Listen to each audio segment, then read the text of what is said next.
पाठ प्रारंभ करते हैं। शंकरं शंकराचार्यं केशवं बादरायणं सूत्रभाष्यकृतौ वन्दे भगवन्तौ पुनः गंगातरङ्गरमणीयजटाकलापं गौरी निरन्तरविभूषितवामभागं नारायणप्रियमनङ्गमदापहारं वाराणसीपुरपतिं भज विश्वनाथ। आप सभी प्रतिभागियों का इस उत्कर्ष नामक शास्त्राध्ययन उपक्रम में हार्दिक स्वागत एवं अभिनंदन। जैसा कि पूर्व के भांति पुनः हम लोग पंचदशी के अध्ययन क्रम में, विचार क्रम में, चर्चा क्रम में उपस्थित हुए हैं। यह जो हमारा विचार क्रम कई दिनों से अबाध गति से चला आ रहा है, एक पड़ाव पर आकर के रुका हुआ है। उस पड़ाव से पहले सुपरिचित होंगे, यानी हमारी विचार यात्रा कहाँ तक आकर रुकी, किस विषय पर चल रही है, उससे परिचित होंगे। उसके बाद आगे का पाठ प्रारंभ करेंगे। जैसा कि मैं संक्षिप्त रूप से बता दूं, 26वीं कारिका प्रथम प्रकरण जो तत्व विवेक प्रकरण है, उसकी 26वीं कारिका तक हमारा विचार क्रम आकर के रुका हुआ है। आज पंचीकरण से संबंधित जो 27वीं कारिका है उस पर विचार करेंगे। सामान्य रूप से भूमिका तो 26वीं कारिका में ही बन गई थी पंचीकरण की। एक बार 26वीं कारिका के अर्थ से पहले सुपरिचित होंगे, उसके बाद पंचीकरण से संबंधित पंचीकरण के विषय में चर्चा करेंगे, यानी 27वीं 28वीं इत्यादि कारिकाओं पे विचार करेंगे। स्थूल शरीर के ऊपर विचार करेंगे, क्योंकि पंचीकरण मतलब स्थूल भूतानि तो पंचीकृतानि, ऐसा आचार्य सदानंद भी कहते हैं वेदांत शास्त्र। तो आचार्य ने कहा था कि तद्भोगाय पुनर्भोग्य भोगायतन जन्मने पंचीकरोति भगवान प्रत्येकम वेदाधिकम। भगवान भगः इन षडैश्वर्यमिति यस्य अस्ति। भगवान षडैश्वर्य संपन्न जो है, जिसको तत्त दर्शनों में, तत्त संप्रदाय के आचार्यों ने भिन्न भिन्न नाम से, भिन्न भिन्न रूप से जाना। कुछ लोग पुरुष विशेष कहते हैं, क्लेश कर्म विपाकाशयैरपरामृष्टः पुरुष विशेष ईश्वर। और हमारे यहाँ हम इस समय हम सब वेदांत पढ़ रहे हैं। हमारे यहाँ नित्य शुद्ध बुद्ध मुक्त सत्य स्वभाव सच्चिदानंद जिसको हम बोलते हैं, जिसके विषय में बहुत्र चर्चाएं मिलती हैं वेदांत के ग्रंथों में। श्रुति बहुत तत्परक बहुत सारी श्रुतियां हैं, यतो वा इमानि भूतानि जायन्ते इत्यादि बहुत सारी स्मृतियां भी हैं। न शुक्लम न पीतम न रक्तम न कृष्णम इत्यादि सर्वम खल्विदम ब्रह्म, तमाम लोकोक्तियां भी हैं, ठीक है। और तमाम बोलियों में भी इस परमेश्वर, इस ब्रह्म की चर्चा होती रहती है। मैं जहां तक मानता हूं कि वेदांत जितना लोक में अनुस्यूत है, शायद ही कोई दर्शन अनुस्यूत है। किसी के घर में अप्रिय घटना हो जाती है तो जो ढांढस बढ़ाने वाले होते हैं, ढांढस देने वाले जो लोग आते हैं, वो क्या कहते हैं, क्यों गम कर रहे हो, सब भगवान की माया है, लीला है, जो निश्चित था वही हुआ, सब परमात्मा देख रहे हैं, वही रक्षा करेंगे। ये क्या बोल रहा है, सब मायामय है, ये मोह माया है, प्रपंच है, कि वेदांत ही तो बोल रहा है लोक में, ठीक है। तो उस भगवान, यह जो भगवान षडैश्वर्य संपन्न है, ऐश्वर्य, धर्म, कीर्ति, लक्ष्मी, ज्ञान और वैराग्य, इन 6 गुणों से जो संपन्न है, वह ईश्वर भगवान प्रत्येकम वेदाधिकम, प्रत्येक जो वेदादि हैं, आकाश, वायु, तेज, जल और पृथ्वी, ये जो पंचभूत है, इनको क्या करता है, पंचीकरोति, 5-5 भागों में, मतलब इनका पंचीकरण करता है। मतलब अपंचात्मकम पंचात्मकम संपद्यमानम करोति, मतलब इनका पंचीकरण करता है, परस्पर इनको विभक्त। एक शास्त्रीय रीति है, 2 भागों में बांटा जाएगा, पुनः 4 भाग, प्रथम प्राथमिक अंश को 4 भागों में बांटेंगे, समान रूप से। उसके बाद परस्पर स्वस्वेतर द्वितीयांश से योजना पंच पंचते मिलाएंगे तो पंचीकरण होगा। इसकी चर्चा हम लोग अभी करेंगे। तो पंचीकरण करता है, किस लिए करता है? तो तद्भोगाय, तद्भोगाय पुनर्भोग्य भोगायतन जन्म, यही दो प्रयोजन है जीव के भोग के लिए, जो हम सब हैं, हम सब के भोग के लिए, और जो भोग्य रूप जो अन्नपान आदि है, और जो भोग का आयतन घर है, चतुर्विध स्थूल शरीर, जरायुज, अंडज, उद्भिज और स्वेदज, इनकी उत्पत्ति के लिए भगवान जो है प्रत्येकम वियदादिकम पंचीकरोति, प्रत्येक वियदादि को का पंचीकरण करता है।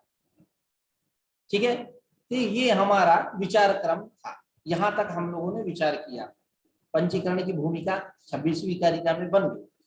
अब साक्षात पंचीकरण परक जो कारिका है उस पर हम लोग विचार करें। ठीक है, विधा विधाय चैकैकम चतुर्धा प्रथमम पुनः स्वश्वेतर द्वितीयांशैर योजनात् पंच पंचते। अवतरणिका में रामकृष्ण टीका पददीपिका नाम से जो है उसमें आचार्य कहते हैं कथम एकैकस्य पंच पंचात्मकत्वम इत्यतः आह, क्योंकि 26वीं कारिका में बात चली पंचीकरोति, भगवान प्रत्येकम वेदादिकम पंचीकरोति, तो उसी पे एक जिज्ञासा हो रही है कि कथम एकैकस्य मतलब आकाशस्य पंच पंचात्मकम, कैसे ये पंच पंचात्मक होंगे, कैसे इनका पंचीकरण होगा, ऐसी जिज्ञासा होने को इत्यतः आह ग्रंथकारः विद्यारण्य मुनि कह रहे हैं क्या, विधा विधाय चैकैकम चतुर्धा प्रथमम पुनः स्वश्वेतर द्वितीयांशैर योजनात् पंच पंचते, यानी विधा विधाय चैकैकम, एकैकम भूतम वियदादिकम, विधा विधाय, ये 5 है, 2 भागों में बांटेंगे, 2 टोली बनाएंगे, 5-5 की टोली होगी, 10 होंगे, इनकी संख्या कैसी होगी 10। विधा विधा विधाय चैकैकम चतुर्धा प्रथमम पुनः, पुनः प्रथमम चतुर्धा, जो पहली टोली है उसको हम 4 भागों में बांटेंगे समान रूप से, सम संख्या में, एकदम कम बेसी नहीं होना चाहिए। विधा विधाय चैकैकम चतुर्धा प्रथमम पुनः, और उसके बाद क्या करेंगे, स्वश्वेतर द्वितीयांशैर योजनात् पंच पंचते, अपने अपने से इतर एक, जैसे आकाश जो है वायु से इतर है, वायु जो है वो तेज से इतर है, तेज जो है वो जल से इतर है, जल जो है पृथ्वी से इतर है, भिन्न है। इतर मतलब भिन्न, परस्पर ये भिन्न स्वभाव वाले हैं, भिन्न गुण वाले। तो स्वश्वेतर, स्व से आप किसी को ले लीजिए, वायु को ले लीजिए, आकाश को ले लीजिए, जिससे जिसको अलग बताना, ये अयम अस्माद अन्य भिन्न श्वेतर, स्वस्मात्, आगे आचार्य परिदीपिका में बहुत ही अच्छी तरह से अच्छे शब्दावली में व्याख्या करेंगे। स्वस्मात् स्वस्मात् इतरेषां चतुर्णाम भूतानां यो हि द्वितीयः स्थूलः भागः तेन सह प्रथम भागांसानां चतुर्णां मध्ये एकैकस्य योजनात् ते वेदादयः प्रत्येकं पंच पंचात्मकाः भवन्ति इति। अभी हम लोग विचार करें सामान्य रूप से, पहले कारिका का क्या अर्थ है इससे हम लोग परिचित हो। स्वश्वेतर द्वितीयांश, अपने अपने से इतर जो द्वितीयांश है उनके साथ योजनात्, उनको जब हम मिलाएंगे, सम्मेलनात्, ते वेदादयः पंच पंचते, ये वेदादि कैसे हो जाएंगे, पंच पंचात्मक हो जाएंगे, सबका अंश परस्पर मिला रहेगा। ठीक है, तो सामान्य अर्थ क्या हुआ कि ये जो वेदादि हैं प्रत्येक, इनको हम पहले 2 भागों में बांटेंगे, पुनः प्राथमिक अंश को 4 भागों में बांटेंगे, उसके बाद परस्पर अपने अपने से इतर जो द्वितीयांश है अन्य भूतों के, उनके साथ इनकी जब हम योजना करेंगे, सम्मिश्रण करेंगे, मिलाएंगे, तो ये ते वेदादयः पंच पंचते, यानी पंच पंचात्मकाः भवन्ति, पंच पंचात्मक हो जाए, परस्पर सबके अंश ले लिए। ठीक है, वेदांसार में स्थूल भूतानि तु पंचीकृतानि, पंचीकरणं तु आकाशादिषु पंचसु एकैकं द्विधा समं विभज्य तेषु 10सु भागेषु प्राथमिकान् पंचभागान् चतुर्धा समं विभज्य चतुर्धा समम विभज्य, उसके बाद स्वश्वेतर द्वितीयांश से योजनात् पंच पंचते करके स्वस्थ करके व्याख्या करते हैं। वही फिर कारिका देते हैं, यही कारिका विधा विधाय चैकैकं चतुर्धा प्रथमं पुनः स्वश्वेतर द्वितीयांश से योजनात् पंच पंचते अस्य अप्रामाण्यं नासंकनीयं त्रिवितकरणस्कृतेः पंचीकरणस्यापि उपलक्षणत्वात् पंचानां पंचात्मकत्वे समानेपि वैशेष्यात् तद्वादः तद्वादः इति न्यायेन आकाशादि व्यपदेशात् तदानीम् आकाशे शब्दो विभज्यते वायौ शब्दस्पर्शौ अग्नौ शब्दस्पर्श रूपाणि अपसु शब्दस्पर्श रूपरसाः पृथिव्यां शब्दस्पर्श रूपरसगन्धाश्च। फिर आगे कहते हैं एतेभ्यः पंचीकृतेभ्यः भूतेभ्यः भूर्भुवः स्वः महाजनः तपः सत्यमिति एतत् नामकानाम् ऊपरी विद्यमानानां लोकानाम् अतल वितल सुतल रसातल तलातल महातल पाताल नामकानाम् अधो अधो भागे विद्यमानानां लोकानां ब्रह्माण्डस्य तदंतरवर्ती चतुर्विध स्थूल शरीराणां तदुचितानां अन्नपादादीनां चोत्पत्तिर्भवति। फिर चतुर्विध स्थूल शरीर के विषय में बताते हैं। चतुर्विध स्थूल शरीराणि जरायुजंडयुद्विज स्वेदजाख्यानि जरायुजानि जरायुभ्यो जातानि कामष्टादीनि अंडजानि अंडेभ्यो जातानि पक्षिपंडगादीनि उद्भिज्जानि भूमिं उद्भिज्य जातानि कक्षवृक्षादीनि स्वेदजानि स्वेदेभ्यो जातानि कामष्टादीनि। उसके बाद समष्टि व्यष्टि की चर्चा करते हैं। तो ये मैं इसलिए बोल दिया कि इस अंश पे ही अभी चर्चा होने वाली है। एक वहां का जो कलीवर है, जो शब्द शैली आचार्य की, उससे हम लोग परिचित यदि रहेंगे तो शायद ये विद्यारण्य मुनि के शब्दावली में या पददीपिका टीका में जो चर्चा हुई है, इससे हम लोग आसानी से परिचित हो सकते हैं। ठीक है, तो अब हम लोग ये जो 27वीं कारिका है, इसके ऊपर आचार्य रामकृष्ण क्या कहते हैं पददीपिका में विचार। द्विधेति प्रतीक लिए कारिका से, द्विधा विधाय चैकैकम से द्विधेति प्रतीक लिए कह रहे हैं। वियदादिकम एकैकम द्विधा द्विधा तंत्रेण उच्चारितः द्विधा शब्दः। तंत्रेण उच्चारित द्विधा शब्द यानी तंत्रत्वम नाम सकृद उच्चरितत्वे सति बहुवर्थ बोधकत्वम। एक बार उच्चारित हो, आप बार बार बहुत सारे अर्थों को बोध कराए। विधा पद एक बार आया, विधा विधाय, लेकिन हम द्विधा द्विधा कर देंगे क्योंकि प्रत्येक है भूत है कि आकाशम द्विधा विधाय, वायु द्विधा विधाय, तेजः द्विधा विधाय, फिर उसके बाद अपह द्विधा विधाय, उसके बाद पृथ्वी द्विधा विधाय। ठीक है, तो ऐसा करके हम कर लेंगे। तंत्रेण उच्चरित, यहाँ सकृद उच्चरितत्वे सति बहुवर्थ बोधकत्वम तंत्रत्वम। तो द्विधेति वियदादिकम एकैकम द्विधा द्विधा तंत्रेण उच्चारितः द्विधा शब्दः विधाय यानी कृत्वा यानी भागद्वयोपेतम कृत्वा इत्यर्थ, दो भागों में बांट कर। ठीक है, आकाश हो या वायु हो या तेज हो या जल हो या पृथ्वी हो, उनको हम दो भागों में बांटेंगे। पुनश्च पुनरपि प्रथमम प्रथमम भागम चतुर्धा भाग चतुष्टयोपेतम विधाय अनुसज्यते इति अनुसज्यते, अनुसंगः कर्तव्य, ऐसी मतलब अन्य कर लेना चाहिए। क्या कि पुनः पुनरपि, पुनः पुनश्च पुनरपि, क्योंकि उसमें कारिका में एक पद आया चतुर्धा प्रथमम पुनः, प्रथमम पुनः पुनः प्रथमम, पुनः पद क्यों इसलिए क्यों दिया गया? इसलिए कि एक बार दो भागों में बांटने की बात हो गई, फिर बांटने की बात आ रही है, इसलिए पुनः पद आया। ठीक है, जैसे पुनर्व्याख्यान माला का आयोजन हो रहा है, पुनर्व्याख्यान माला का आयोजन हो रहा है, यानी एक व्याख्यान माला हो चुकी है, फिर दूसरी व्याख्यान माला चलेगी, उसका आयोजन हो रहा है। ठीक है, तो एक बार विधायक हो गई है, विधा विधाय, दो भागों में भागद्वयोपेतम कृत्वा, ये बात चल गई, हो चुकी, फिर चार भागों में इसको बांटने की बात आ रही है, इसलिए पुनः पद। ठीक है, लोक में जैसे आप अर्थ करते हैं वही अर्थ है, कुछ भेद नहीं। तो पुनश्च पुनरपि प्रथमम प्रथमम भागम, क्योंकि दो टोली बना है, एक 5 की टोली अलग है, 5 की टोली इजिकल टू ए कर दीजिए, फिर 5 की टोली इजिकल टू बी। ठीक, ए बी इसकी आख्या दे दीजिए, संज्ञा दे दीजिए, नाम दे दीजिए, नाउन। ठीक है, तो पुनश्च पुनरपि प्रथमम प्रथमम भागम चतुर्धा भाग चतुष्टयोपेतम विधाय इति अनुसज्यते। उसको 4 भागों में हम बांटेंगे, परस्पर 4 भागों में, और बराबर रूप से। समम पद नहीं है, समम ला दीजिएगा, इसलिए वेदांत सारकार जो है सदानंद यदि समम पद दे, समम विभज्य। ठीक है, क्यों समम विभज्य आती है बात, कहां से वो ला देते हैं समम विभज्य, समम पद कहां से लाते हैं, थोड़ा सा विचार कर लेते हैं। क्योंकि कारिका में तो कहीं समम पद है नहीं, न तत्समानार्थक कोई शब्द है, तो समम पद कहां से ला देते हैं। तो हमको जहां तक बात समझ में आ रही है, मैं अपने बुद्धि से बता रहा हूँ, एक ब्रह्म सूत्र है वैशेष्य तद्वाद तद्वाद, जिसकी चर्चा होती है पंचीकरण के प्रश्न में।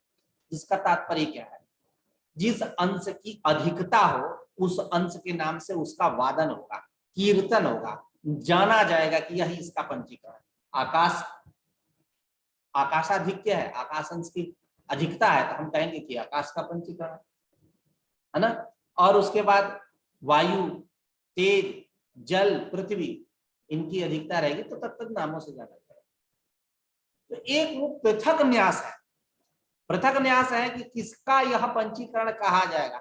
ये बात तब उपपन्न होगी जब हम समम विभज्य कहेंगे तब। ये बात कब उपपन्न होगी, ये संशय जो आक्षेप आशंका होगी, उस आशंका के समाधानार्थ जब ये सूत्र को प्रस्तुत किया जाएगा, वैशेष्य तद्वादः तद्वादः समाधानार्थ, ये जो आशंका है कि वो आशंका की उपपत्ति कैसे होगी, आशंका कैसी, तो जब हम समम विभज्य कहेंगे कि बराबर संख्या में है, तब हमारी आशंका बनेगी कि किसका पंचीकरण कहा जाएगा, तब समाधानार्थ वो वैशेष्य तद्वादः तद्वादः यह सूत्र संगत होगा, इसकी उपपत्ति होगी। बात समझ में आई। वो जो वैशेष्य तद्वादः तद्वादः बात कहा गया आचार्य के द्वारा, ऐसे नहीं अनायासे नहीं, ऐसे नहीं चुपचाप बैठे थे तो कह दिए, ऐसा नहीं। उसके पहले एक पूर्व पक्ष है। क्या पूर्व पक्ष? एक आशंका है कि हम किसका पंचीकरण कहेंगे, उस आशंका के समाधानार्थ वो सूत्र है वैशेष्य तद्वादः तद्वादः वादरायण प्रणीत सूत्र। तो आशंका का स्वरूप क्या है, वो आशंका कब उपपन्न होगी, जब हम समम विभज्य कहेंगे। जब हम समम विभज्य कहेंगे कि परस्पर ये बराबर में है, तब वो आशंका उत्पन्न होगी और उस आशंका के समाधानार्थ उस सूत्र की प्रवृत्ति संगत सार्थक लगेगी। ठीक है, चलिए, तो आप ऐसा कर लीजिए समम विभज्य। पुनश्च पुनरपि प्रथमम प्रथमम भागम चतुर्धा भाग चतुष्टयोपेतम विधाय इति अनुसज्यते। आगे जो तीसरा और चौथा पाद है, स्वश्वेतर द्वितीयांश योजनात् पंच पंचति, उसकी सुष्ठु व्याख्या कर रहे हैं। स्वश्वेतर द्वितीयांश यानी स्वस्मात् स्वस्मात् इतरेषां चतुर्णाम भूतानां भूतान चतुर्णाम भूताना चतुर्णाम चतुर्णाम भूतान, क्योंकि परस्पर एक को छोड़ देंगे तो 4 ही बचे। स्वस्मात् कौन होंगे, 4 ही होंगे। आकाश से इतर कौन होंगे, 4, वायु, तेज, जल, पृथ्वी। तो स्वस्मात् स्वस्मात् मतलब एक ही का शह, आकाश से, वायु से, सब एक दूसरे से भिन्न है। तो स्वस्मात् स्वस्मात् इतरेषां चतुर्णाम चतुर्णाम भूतानां वायुवादीनां यो यो द्वितीय स्थूल भाग, जो जो द्वितीय स्थूल भाग है, जो दूसरी टोली बननी है 5 की, जो अलग सेपरेट रखी गई थी, यो यो यो द्वितीय स्थूल भाग तेन तेन सह, उनके साथ तेन तेन द्वितीय भागेन अन्येषां भूतानां चतुर्णाम द्वितीय भागेन तेन तेन सह प्रथम प्रथम भागांसानां, जो प्रथम 5 की टोली है जिसको हम 4 भागों में बांटे थे, प्रथम प्रथम भागांसानां चतुर्णाम यानी भूत चतुष्टयाना, ठीक, जो भूतमय है, चतुष्टय है, 4 हुआ मिलकर के परस्पर। तो प्रथम प्रथम भागांसानां यानी चतुर्णाम चतुर्णाम भूतानां मध्ये एकैकस्य योजना, एक को हम जब मिलाएंगे तो ते वियदादयः प्रत्येकम पंच पंचात्मका भवन्ति, ये वियदादि 5-5 हो जाएंगे, यानी पंच पंचात्मक हो जाएंगे। बात समझ में आई। यही है पंचीकरण कि अपंचात्मकम पंचात्मकम संपद्यमानम करोति इति पंचीकरणम। कृभ्वस्त योगे संपदाद्य कर्तरी ची अभूत तद्भाव। जैसे उररी कृत्य बनता है, पंची कृत्य बनता है, अव्ययी भाव बनता है, वैसा इस पे हम लोगों ने विचार किया है विगत पाठ में, आप देखिए उसको। ठीक है, तो ये एक बार कारिका का मैं वाचन कर दूं। विधा विधाय चैकैकम चतुर्धा प्रथमम पुनः स्वश्वेतर द्वितीयां से वियोजना पंच पंच। इसकी व्याख्या आचार्य रामकृष्ण के शब्दावली में हम लोगों ने समझा। आगे का पाठ प्रारंभ करते हैं। तैरंडस्तत्र भुवनम भोग्य भोगाश्रयोद्भवः हिरण्यगर्भः स्थूलेस्मिन् देहे वैश्वानरो भवेत्। आप वेदांत सार की पंक्ति को, इसीलिए मैं कहता हूँ कि शुरू में यदि कोई वेदांत पढ़ने आए तो उसको क्या पढ़ाना चाहिए? वेदांत सार। यदि लाक्षणिक ग्रंथ उसको पढ़ना है, नहीं तो वो गीता उपनिषद पढ़ता रहे घर में, कोई दिक्कत नहीं है। यदि लाक्षणिक ग्रंथ उसको पढ़ना है, आगे वेदांत परिभाषा, सिद्धांत लेश संग्रह, सिद्धांत बिंदु, चित सुखी, अद्वैत सिद्धि, खंडन खंड खाद्यम इत्यादि जो विवरण प्रमेय संग्रह इत्यादि ग्रंथों को पढ़ना है, तो उसको क्या करे? पहले वेदांत सार उसको देना चाहिए। पहले वेदांत सार पढ़ो। अब देखिए वेदांत सार की कितनी गति है यहाँ।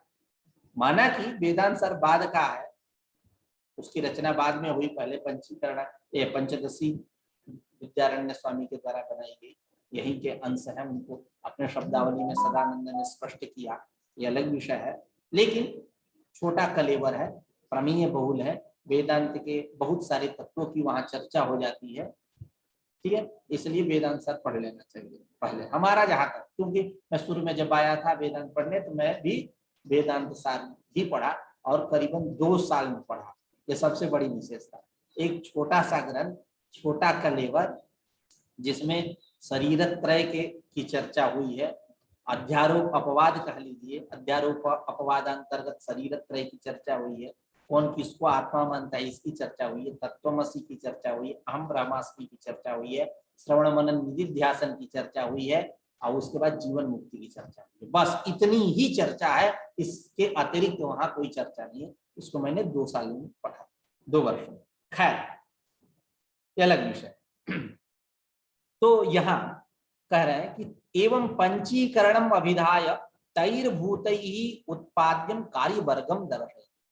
अभी तक पंचीकरण की चर्चा हुई, पंचीकरण के स्वरूप से हम सब परिचित हुए, तो पंचीकरण का विधान करके उसको बतला करके प्रतिपाद्य पंचीकरणम प्रतिपाद्य तैर्भूतैः, उन भूतों के द्वारा, यानी पंचीकृतैः भूतैः, पंचीकृत भूतों के द्वारा उत्पाद्यम कार्यवर्गम, उत्पाद्य जो कार्य वर्ग, कार्य समूह, उसको दर्शयति व्युत्पादयति, बता रहे हैं, प्रदर्शयति, बता रहे हैं आचार्य अपने शब्दावली। क्या? तैरंडस्तत्र भुवनम भोग्य भोगाश्रयोद्भवः हिरण्यगर्भः स्थूलेस्मिन् देहे वैश्वानरो भवेत्। तैरंडः, पुनः एक बार मैं वेदांत सार की पंक्ति बोलता हूँ, आप उसको ध्यान से सुने, उसके बाद यहाँ का अर्थ लगेगा। कहते हैं एतेभ्यः पंचीकृतेभ्यः भूतेभ्यः भूर्भुवः स्वः महाजनः तपः सत्यम् इति एतत् नामकानाम् ऊपरि ऊपरि विद्यमानानां लोकानाम् अतल वितल सुतल रसातल तलातल महातल पाताल नामकानाम् अधो अधो भागे विद्यमानानां लोकानां ब्रह्माण्डस्य तदंतरवर्ती चतुर्विध स्थूल शरीराणाम उत्पत्तिर्भवति चोत्पत्तिर्भवति। ठीक है, तो उस पंक्ति को ध्यान में रखें, एक क्रम बताया, उसी बात को यहाँ आचार्य बतला रहे हैं। तैरंड यानी पंचीकृत भूतैः अंडः ब्रह्मांड जायते इति शेषः, इस ब्रह्मांड की उत्पत्ति होती है पंचीकृत भूतों से। ये ब्रह्मांड कैसा है? भुवनम, यानी ऊपर 7 लोक है और नीचे 7 लोक है। ऊपरी ऊपरी विद्यमानानां लोकानां, इसकी जो समष्टि है, ये जो 14 भवन है, 14 भवन इज इक्वल टू ब्रह्मांड। ठीक है, 14 भुवन जो है यही ब्रह्मांड है, इसके अलावा कोई ब्रह्मांड खोजने जाए तो नहीं मिलेगा। ठीक है, ये 14 भुवन ही ब्रह्मांड है। तो भुवनम और भोग्य भोगाश्रयोद्भवः, भोग्य अन्नपानादि और भोगाश्रय यानी भोग को भोगने वाले जो लोग हैं उनका आश्रय जो कौन? चतुर्विध स्थूल शरीर, जरायुज, अंडज, उद्भिद और स्वेदज, इनकी उत्पत्ति होती है। उद्भव जायते, इनकी उत्पत्ति होती है। ठीक है, किससे हो रही है? तो पंचितई, पंचीकृतई भूतई, पंचीकृत भूतों से। उसके बाद हिरण्यगर्भ स्थूलेस्मिन् देहे वैश्वानरो भवेत्। अस्मिन, जब इन सब की उत्पत्ति हुई है, सब क्या है? पंचीकरण हो चुका, स्थूल शरीर हुआ। तो स्थूलेस्मिन् देहे, अस्मिन स्थूले देहे शरीर, इस स्थूल देह में जो हिरण्यगर्भ है, अभिमान करने वाला है, अहम अहम अहम, इस रूप से अभिमान करने वाला जो हिरण्यगर्भ है, वह हिरण्यगर्भ वैश्वानरो भवेत्। वैश्वानर इस संज्ञा को प्राप्त करता है, इस आख्या को प्राप्त करता है, वैश्वानर के नाम से जाना जाता है। आप देखिए, जब चर्चा चलती है कि पंचीकरण, जो स्थूल शरीर है, इसके समष्टि से उपहित चैतन्य क्या है, तो क्या बोलते हैं? वैश्वानर और विराट। क्यों वैश्वानर बोलते हैं? क्यों? तो वही आचार्य कहते हैं सर्वनराभिमानित्वात् वैश्वानरः। विराट क्यों बोलते हैं? विविधम राजमानत्वात्। और व्यष्टि से उपहित चैतन्य को क्या बोलते हैं? विश्व। क्यों विश्व बोलते हैं? क्योंकि सूक्ष्म शरीराभिमानम अपरित्यज्य स्थूल शरीरादि प्रविष्टत्वात् बोलते हैं। तो उसी को कह रहे हैं कि स्थूल शरीर, स्थूलेस्मिन् देहे, अस्मिन स्थूल देहे, इस स्थूल देह में जो यह हिरण्यगर्भ है, अहम अहम अहम, इस रूप से अभिमान करने वाला अभिमानी जो हिरण्यगर्भ है, वह वैश्वानरो भवेत्। वैश्वानर इस आख्या को प्राप्त करता है। ठीक है, तो सामान्य रूप से कारिका का क्या अर्थ हुआ, उससे हम लोग सुपरिचित हुए। एक बार वाचन कर दे रहा हूँ। तैरंडस्तत्र भुवनम भोग्य भोगाश्रयोद्भवः हिरण्यगर्भः स्थूलेस्मिन् देहे वैश्वानरो भवेत्। अब आचार्य रामकृष्ण के शब्दावली विचार कर। तैरंड इति प्रतिक्रिया कारिका से कह रहे हैं, तैहि पंचीकृतैहि भूतैहि उपादान कारण भूतैहि। पंचीकृतैहि भूतैहि मतलब उपादान कारण भूतैहि पंचीकृतैहि भूतैहि। ये पंचीकृत भूत किसके उपादान कारण? इस ब्रह्मांड के उपादान कारण। इस ब्रह्मांड की उत्पत्ति इसी से होगी, इसलिए उपादान कारण। जैसे घट का उपादान कारण क्या है?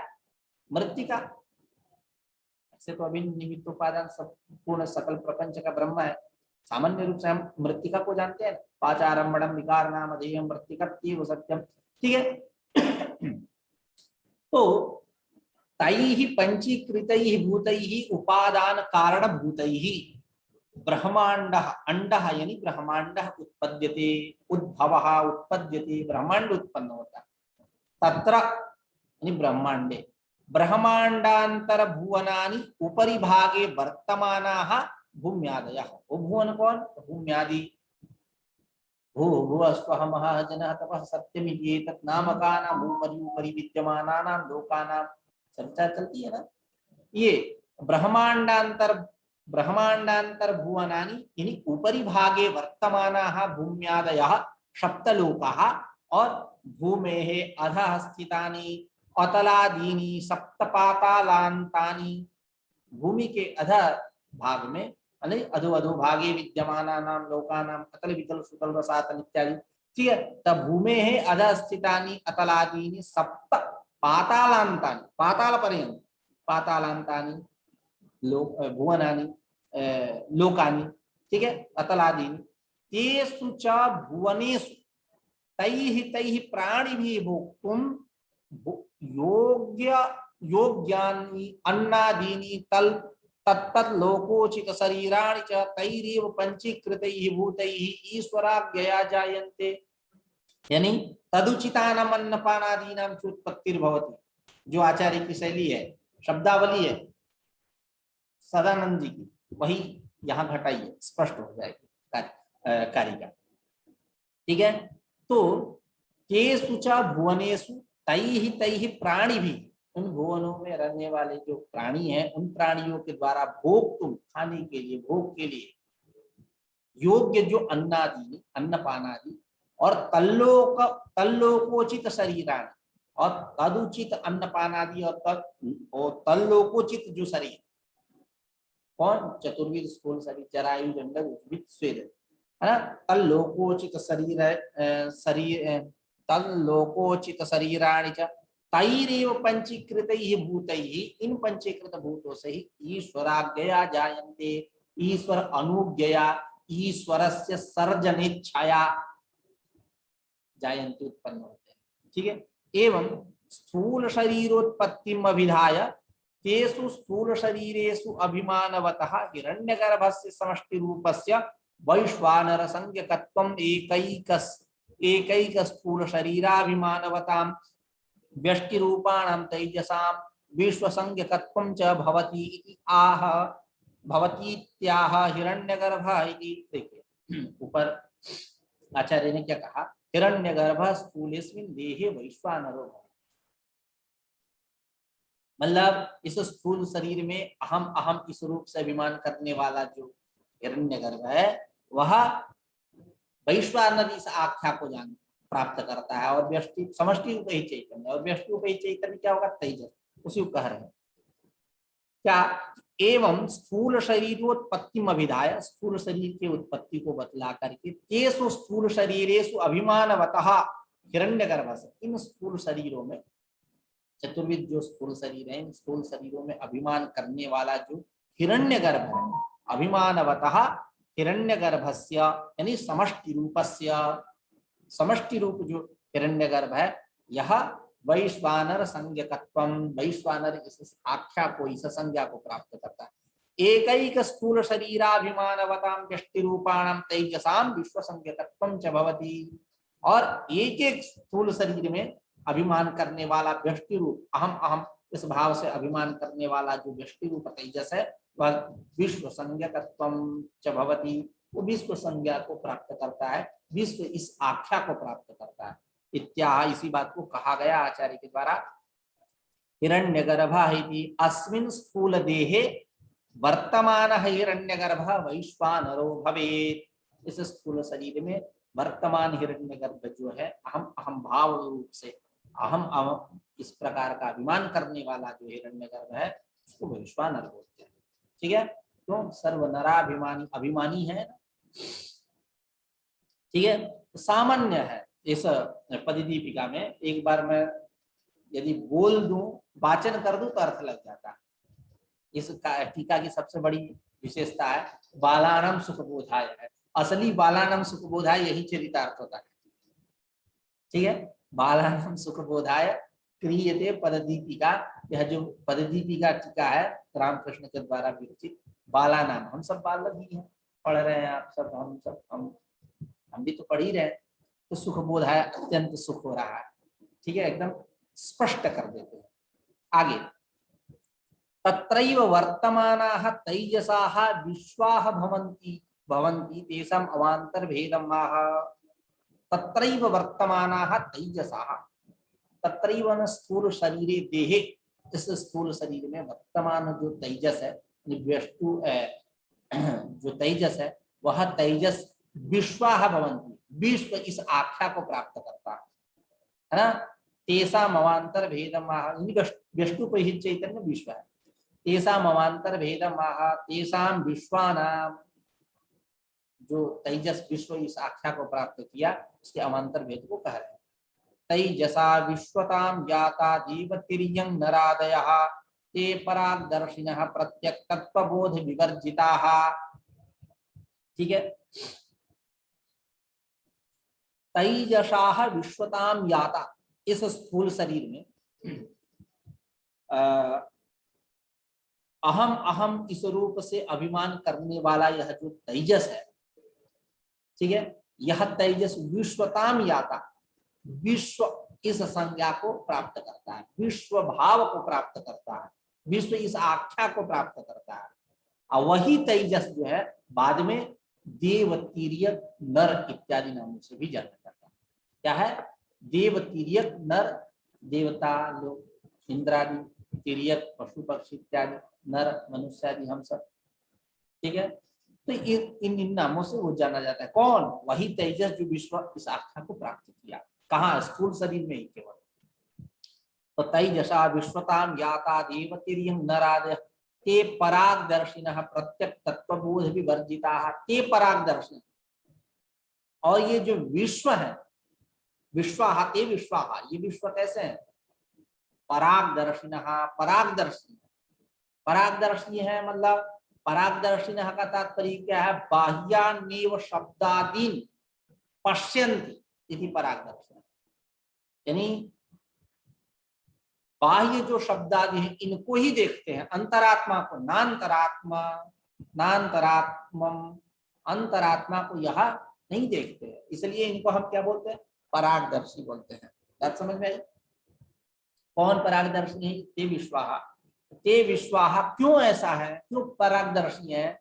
क्योंकि प्रत्यक तत्व बोध विवर्जिता, क्योंकि प्रत्यक तत्व का इनको ज्ञान नहीं रहता।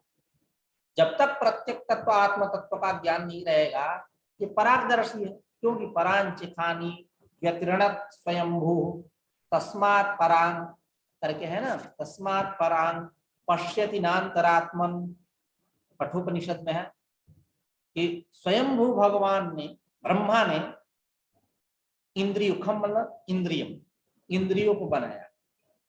और ये इंद्रियां कैसी हैं? परांचिखानी मतलब बाह्य विषयान शब्दादीन पश्यन्ति, बाह्य विषयों को देखने वाले, यानी बहिर्मुखी इंद्रियों को बनाया ब्रह्मा ने। इसलिए जो प्राणी है उन इंद्रियों में अभिमान, मैं इस प्रकार का अभिमान करने वाला है, वह भी क्या करता है? परांग पश्यति नान्तरात्मन, पर विषयों को ही देखता है, अंतरात्मा को नहीं देखता। ठीक है, श्रुति बता रही।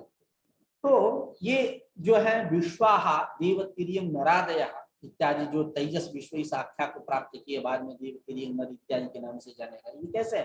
परागदर्शी न, परागदर्शी है। परागदर्शी है मतलब परा बाह्यान शब्दादीन विषयान एव पश्यन्ति परागदर्शिनः, बाह्य शब्दादि विषयों को ही देखते हैं। क्यों ऐसा करते हैं? क्योंकि उनको प्रत्येक तत्व का ज्ञान नहीं रहता। ठीक है, प्रत्यक तत्वबोध विवर्जिता ते परागदर्शिनः सन्ति के विश्वाहा देवतिरियं, ये अन्ते देवतिरियं नरादयः इति नामना ज्ञायन्ते। ठीक है, सामान्य रूप से अर्थ हो गया। तैजसा विश्वतां जाता देवतिरियं नरादयः ते परागदर्शिनः प्रत्यक तत्वबोध विवर्जिताः। अब पददीपिका के अनुसार हम लोग विचार करेंगे। ठीक है, कह रहे हैं कि देवतीर्यग इति प्रतीक इदानीं तेषां विश्वसंज्ञां प्राप्तानां जीवानां तत्त्वज्ञान रहितत्वेन संसारापत्ति प्रकारं सदृष्टान्तं श्लोकद्वयेन आहत्य पराग इति। श्लोकद्वय के द्वारा दृष्टांत के साथ बता रहे संसारापत्ति को, संसार सारता को, संसार सारता को कैसे प्राप्त करते हैं ये विश्व, उसको बता रहे हैं।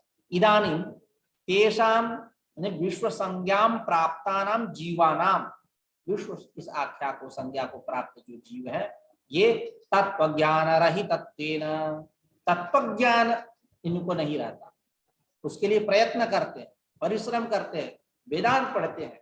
ठीक है, तो तत्व ज्ञान रहितत्वेन, तत्व ज्ञान रहित होने से संसारापत्ति प्रकारम, क्या करते हैं? संसारापत्ति को प्राप्त करते हैं, संसार सारता को प्राप्त करते हैं। संसरणम संसार, इस संसार को प्राप्त करते हैं। तो वो कैसे प्राप्त करते हैं संसार सारता को, इस संसार को? संसारापत्ति कैसी होती है उसको सदृष्टान्तम श्लोकद्वयेन आह, दृष्टांत पूर्वक श्लोकद्वय के द्वारा बतला रहे हैं 29वीं और 30वीं कारिका। ते पराग इति प्रतिगली, ते पराग दर्शन प्रत्यक तत्व विबोध, प्रत्यक तत्व बोध विवर्जिता, वो कहे ना तीसरे और चौथे पद में, उसी को यहाँ स्पष्ट कर रहे हैं। क्या है कि ते पराग इति, ते देवादयः, ये जो देवादि है, जो तेजस विश्व इस आख्या को प्राप्त किया, बाद में देवादि बन गए, देवतिरियं नर इत्यादि। ते देवादयः परागदर्शिनः, यानी बाह्यानेव शब्दादीन पश्यन्ति, बाह्य जो शब्दादि स्थूल शब्दादि हैं इनको ही देखते हैं। न तो प्रत्यगात्मानम, प्रत्यगात्मा को नहीं देखते, इसलिए इनको क्या बोलते हैं? पराग। हम सब कैसे हैं? परागदर्शी। कैसे है? परागदर्शी। श्रुति दे रहे हैं परांचिख्यानि व्यतृणत् स्वयं भूस्तस्मात् परां पश्यति नान्तरात्मन् कठोपनिषद चौथी वल्ली पहला 4:1। स्वयंभू ब्रह्मा ने सृष्टिकर्ता ने क्या किया, व्यतृणत परांची खानी, व्यतृणत खम यानी इंद्रिय, इंद्रियों को बनाया। और ये इंद्रिया कैसी है, बहिर्मुखी बनाया। बहिर्मुखी मतलब इसलिए बनाया कि बाह्य विषयों को देखती है ना। बाह्य विषयों के साथ इंद्रियां क्या करती है, पहले विषयों की आलोचना करती है, बाद में अंतःकरण जाता है, इंद्रियों प्रणाली गया, तब जाकर के तदाकार आकारित होता है, तो विषय का भास होता है, ज्ञान होता है, घटक ज्ञान का घटांश में परोक्षता होती है। तो स्वयंभू ब्रह्मा ने, भगवान ने इंद्रियों को बनाया, और ये इंद्रियां बाह्य विषयों को देखने वाली है होती हैं, ग्रहण करने वाली हैं, बहिर्मुखी होती हैं। इसलिए परांग पश्यति नान्तरात्मा, इसलिए प्राणी जो है इंद्रियों में अहम अहम इस प्रकार का अभिमान करने वाला जो है, वह तादात्म्य में व्यपदेश करने वाला जो प्राणी है, वह पराग पश्यति मतलब विषयों को ही देखता है, नान्तरात्मन आत्मा को नहीं देख पाता, जो अंतरात्मा प्रत्यक्ष इति श्रुते। अब यहाँ एक शंका होती है, ननु तार्किकादयो देह व्यतिरिक्तम आत्मानं जानन्ति इति आशंक्य यद्यपि आत्मानं ते तथा जानन्ति तथापि श्रुति सिद्धं तत्त्वं न जानन्ति इत्याशयेन उक्तम् इत्याह प्रत्यगिति प्रत्यक तत्वबोध विवर्जिता। चौथा पाद कारिका, प्रत्यक तत्वबोध विवर्जिता कौन, विश्वाहा देवतिर्यं नरादयः। बात चली। अब यहाँ एक नैयायिकों का प्रश्न है, एक आशंका होती है, जो नैयायिक गौतमानुयायी हैं, तार्किक हैं, अन्यथा ख्यातिवादी हैं, क्या कहते हैं, देहादि से अतिरिक्त आत्मा को जानते हैं। यह देह है, इनसे अतिरिक्त आत्मा, इस प्रकार की उनकी बुद्धि है। तो तार्किकादयः देहादि व्यतिरिक्त आत्मानं देहादि व्यतिरिक्तम आत्मानं जानन्ति इति आशंक्य, ऐसी जो आपने अभी कहा कि स्वयंभू ब्रह्मा ने इंद्रियों को बनाया, वो इंद्रियां कैसी हुई, बहिर्मुखी हुई, बहिर्मुखी इंद्रियों को बनाया, बाह्य विषयों के साथ संश्लिष्ट होती हैं, आलोचना करती हैं, देखती हैं, बाह्य विषयों को व्याप्त करती हैं, और इसलिए प्राणी जो है वो भी पराग हुआ है, बाह्य विषयों को देखने वाला है, अंतरात्मा को देखने वाला नहीं है। तो अब ये बताइए, ये जो नैयायिक है देहादि से व्यतिरिक्त आत्म तत्व को मानते हैं, उनके साथ कैसी संगति बैठ पाएगी। वो तो अंतरात्मा को आत्मा नहीं मानते, बाह्य कोई अन्य जो है, जैसे इंद्रिय, वैसे विषय भिन्न है, अंतरात्मा से अलग है, वैसे ही यह देहादि से अतिरिक्त आत्मा को मानते हैं।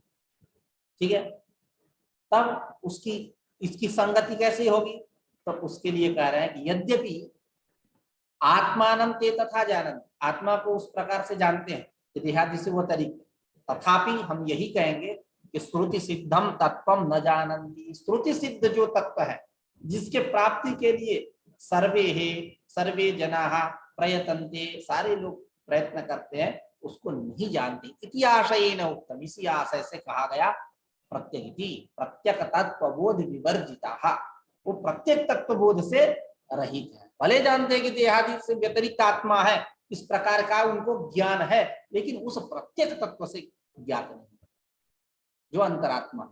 ठीक है, तो यहां तक इस कारिका में चर्चा हुई। एक बार मैं कारिका का वाचन कर दे रहा हूँ।